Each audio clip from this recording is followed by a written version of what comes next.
Bud Not Buddy, Chapter 13.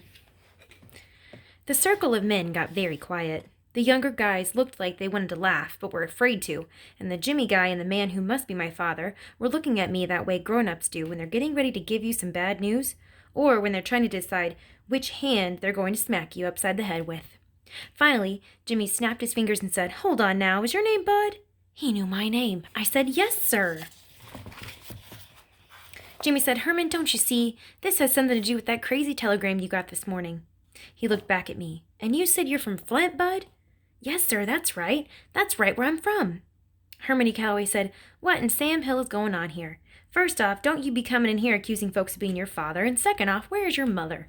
"Shucks," he said it like he didn't already know. I said, "She's dead, sir. She died 4 years ago." Hermione Calloway said, "I am truly sorry to hear that, but it's obvious that you are a disturbed young man, and you don't have a clue who your father is. You just tell us who's looking for you now, and we'll get you sent back to wherever it is you belong." "I belong with you now, sir." Hermione Calloway said, "Now you look here." Jimmy said, "Hold on, Herman." He seemed a lot nicer than this Calloway guy. "But you gotta understand, Mr. Calloway here can't be your daddy. No how, no way, nuh-uh. I don't know what gave you that idea, but whatever. We've got to get you back home. Someone in Flint got to be worried sick about you." I said, "No, sir. I don't have nobody left in Flint. That's why I came all the way here." He said, "No one? No one at all?" I said, "No, sir." He said, "No brothers?" "No, sir." "No sisters?" "No, sir." "What about an auntie?" "No, sir." "No grandma?" "No, sir." Shucks, it looked like this guy was going to go over my whole family tree. But he whistled and said, "So, where are you living, in an orphanage?" Uh-oh. I had to be careful how I answered this. One wrong answer, and I could tell that these guys were ready to give me up to the cops or give me a one-way ticket back to the home. I said, "Well, sir, I had some problems with some folks that were supposed to be looking after me, and after I hid their shotgun and poured water all over Todd Amos, I bust out of that shed and had to go in the Lamb. And then I thought it was about time I came and met my father, because it's been—" He raised his hand to stop me. "That's fine, son, but just answer what I asked you. What orphanage were you in?" "Well, sir, I used to be in a home, and then I wasn't, and then I was with some people that were kind of mean, and then I tried to find Miss Hill, but she moved all the way to Chicago, and that was too far to walk, so—" He raised his hand again to shut me up. "Hold on, Bud. Do me a favor. Go wait by that door for a minute." He pointed to the side of the stage. I walked over and waited to see what was going to happen. I tried pushing the door open a little bit in case I had to make a quick escape, but it was jammed tight. I'd have to leave out the same door I came in. The man named Jimmy and the guy who had to be my daddy started whispering. After a while, Hermione Calloway raised his hand and said, "Hey, Bud. Hey, but don't forget, this is your little red wagon. You pull it if you want." Jimmy said, "Fair enough." He waved me back onto the stage. "Bud," he said, "you look like you might be a little hungry, so I'll tell you what we're going to do. We're all done rehearsing, and we're about to head over to the Sweet Pea. You're invited to come along under one condition." "What, sir?" "Once you get something in your belly, you've got to be straight with me. You've got some explaining to do. We'll feed you, but you've got to tell us the truth. Do we have a deal?" He stuck his hand out for me to shake, but I wanted to know what I was getting myself into. "What's a Sweet Pea, sir?" "Best restaurant in Grand Rapids. Is it a deal?" I don't know how grown-ups can tell. I'm always so doggone hungry, but I sure wasn't going to turn down getting my first real restaurant food. I grabbed his hand and made sure I gave it a hard squeeze like Mama told me to and said, "Yes, sir. Thank you, sir." He smiled. "No problem." Hermione Calloway said, "Well, James, like I said, if he's going to be doing some explaining, it's got to be to you. I don't need to listen to this scamp's nonsense whilst I'm trying to digest my supper." He stuck a pipe that wasn't lit into his mouth and walked off the stage. Shucks, if my father had to be so doggone old, I was starting to wish that Lefty Lewis or this Jimmy guy were him. Hermione Calloway seemed like he was going to be hard to get along with. The horn player said, "Little man, my name's Jimmy Weasley. You can call me Mr. Jimmy." "Yes, sir." He pointed at the younger men. "The drummer there is Doug the Thug Tennant. The sax man is Harrison Eddie Steady Patrick." The saxophone player said, "Oh, man, it's not Eddie Steady, it's Steady Eddie. Steady Eddie Patrick." Mr. Jimmy said, And on trombone, we have Chug Doo-Doo Bug, Cross, and the palest member of the band on piano is Roy Dirty Deed Breed." He shook his head again and said, "Lord knows why these young musicians can't just leave the perfectly good names their mamas gave them alone, but for some reason they can't. Anyway, fellas, this here is Bud. What was your last name, Bud?" "Caldwell, sir." "This here's Bud Caldwell. He's going to be our guest over at the Sweet Pea for dinner. Y'all say hello to the little man and make him feel comfortable." The thug said, "What's the word, bud?" Dirty Deed said, "How you doing?" Doo-Doo Bug said, "Welcome, little stuff." Steady Eddie said, "Good to meet you, my man." I said, "Pleased to meet you." Mr. Jimmy told them, "All right, he'll ride over with you four. Me and Herm will meet you there." The sax man, Steady Eddie said, "All right, Mr. Jimmy, we'll finish loading up."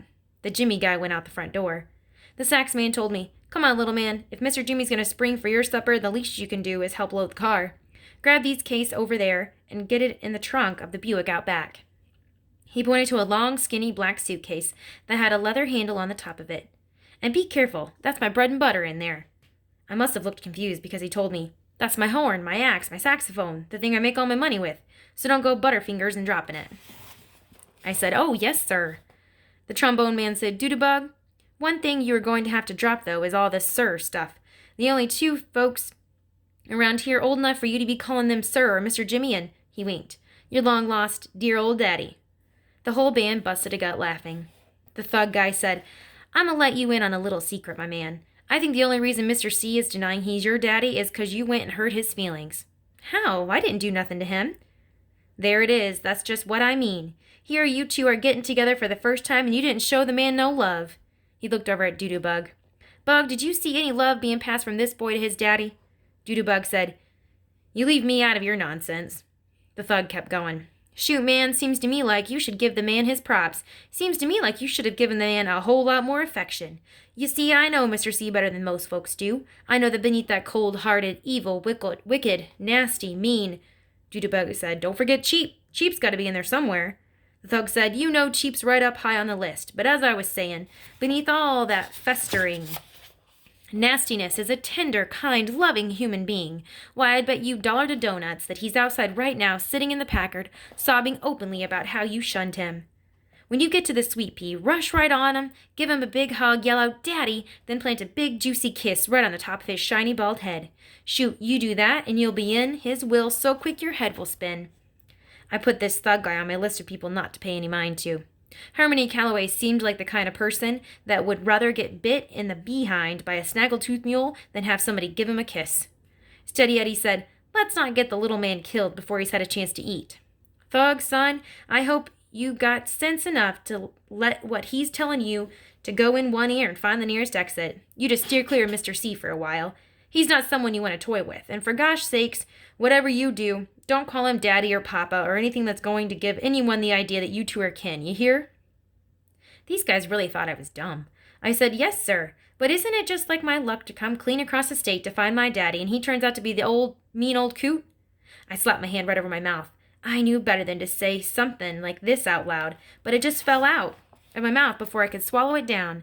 This was Bud Caldwell's Rules and Things to Have a Funner Life and to Make a Better Liar Out of Yourself, number 63. Rules and Things number 63. Never ever say something bad about someone you don't know, especially when you're around a bunch of strangers. You can never tell who might be kin to that person or who might be a lip-flapping big-mouth spy. Sure enough, the drummer, the thug guy, started acting like he was writing stuff down on a piece of pretend paper. He said, "Let's see, was that mean old coot or old mean coot? Shoot, baby, if I drop some info like this on Mr. C, I might be able to stay in this band longer than the last 3 drummers did. You see, kid, you ain't the only one trying to get Mr. C's good side. This is the best drumming gig in the state, and I need to hang on to it as long as I can." I wasn't sure if this drummer guy really was a dirty dog, or if he was just a big teaser. Whichever way, I'd have to work real hard on remembering rule and thing number 68. Or was it 63? Steady Eddie said, "Thug, you're going to have to lay off this kid's chops. The little man's got problems enough, and he sure don't need to have you meddling with them. Let's get that car loaded. Me and, what's your name again, kid? Bud, not Buddy. Just Bud, not Buddy. Right, me and Bud, not Buddy, are too dang hungry to hear any more of your lip. Of all the dusky devastators of the Depression or the Nubian Nights, Steady Eddie is my favorite." We loaded a bunch of funny-shaped black suitcases into the trunk of a big old black Buick, then climbed in. I got in the back seat and sat between Dirty Deed and Steady Eddie with my suitcase on my lap. Doo-Doo Bug got behind the steering wheel, and the thug got in beside him. The thug said, "So, Bud not Buddy, I'ma come right out and ask what's on everyone else's mind. How'd you find out Mr. C was your daddy?" "My mother let me know." Thug said, I ain't trying to be funny and I'd never play the dozens on no one, but let me ask you, was your mama, how can I put this? Was your mama as old as sand when she had you?" Steady Eddie said, "Man, leave the kid alone. You got no call to pry into his life." I never minded talking about my mama, so I told the thug. "Yes, sir, she was pretty old when I was born." Thug said, "Shoot, I knew she had to be either old or crazy to have anything to do with that man. How old was she, 80? And was she blind?" I said, "No, sir. She was old, but her eyes didn't go bad yet. She was 20 when I was born, and she was 26 when she died." That news always killed any conversation you're having with grown folks. The Dusty Devastators got as quiet as mice, with bedroom slippers on. The only sound you could hear for a second was the keys cling, cling, clanging up against the metal dashboard as Jujubug turned the car into the front of a little house that had a sign saying the Sweet Pea on it. The thug said, "Thinks it's hard all over, ain't they?" Steady Eddie said, "You're all right, little man. You're a tough little nut. I like that. Most folks your age would be bawling their eyes out if they got teased as hard as that fool drummer was teasing you, but you ain't even close to crying, are ya?" I said, "No, sir. I don't know why, but my eyes don't cry no more." Steady Eddie said, "I like that. My eyes don't cry no more. You mind if I borrow that? That sounds like a great name for a song." I said, "No, sir, I don't mind at all." He reached over and rubbed his hand over my head and said, "Yeah, you're all right, little fella, and don't you worry none too much about the thug." Mr. C changes drummers the way most folks change their drawers. What you see in that front seat is a man on borrowed time. Thug said, "Oh, man. What did you hear?" Doodlebug cut the car off and said, "All right, gentlemen, that's enough. Let's go stuff our craws."